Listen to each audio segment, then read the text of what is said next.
Good morning, everyone. I am Cyber Jester A. Suerte, your speaker for today's advocacy and campaign speech. So my first speech is about advocacy.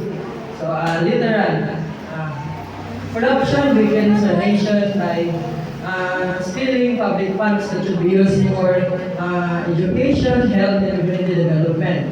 Many citizens suffers because leaders choose personal gain over the needs of the people. We aim to promote, we must push for transparency, accountability, and honest leadership in all levels of government. Ordinary people can fight corruption by speaking up, staying informed, and refusing to participate in this honest act. A country can only progress if its leaders and citizens work together with integrity and respect for the law. Figurative, this is my speech. Corruption is a virus that infects our nation, destroying its strength from the inside. Dishonest leader is like a thief in the night, quietly stealing the dreams of the people. Bribery is a chain that keeps a country from moving forward, binding its future to greed. Integrity is a torch that can guide us out of the dark tunnel of corruption. When the people stands together, stands united, they become a storm that can wash away the dirt of injustice. For my speech in campaign, this is my literal speech in campaign. My campaign encourages citizens to reject bribery, dishonesty, and abuse of leadership, and abuse of leadership, and abuse of power. My campaign encourages citizens to reject bribery, dishonesty, and abuse of power.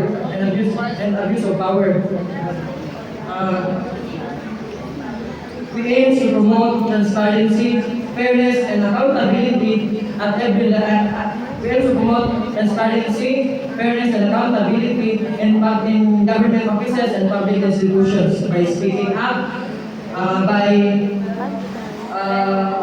by reporting illegal actions and supporting honest leaders. We can help create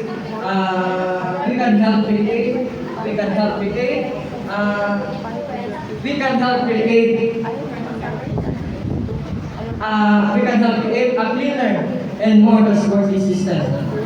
Every person, whether a student, workers, and leaders, has its role in ending corruption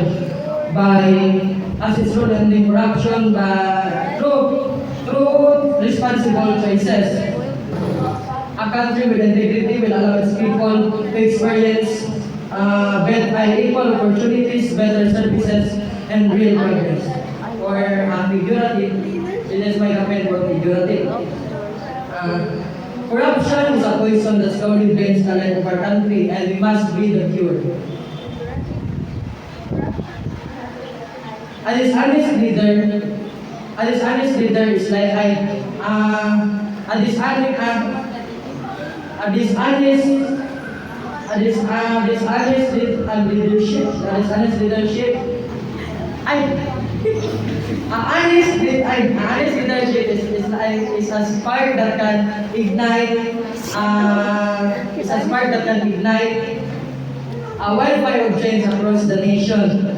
Greed is a shadow that darkens our future, and unity can be the cure that can bring back the light. Integrity is a shield that can help that protects our people. Integrity is a shield that protects our people from the claws of corruption. When we stand together, we become a rolling waves that can wash away the spirit of corruption. That's all.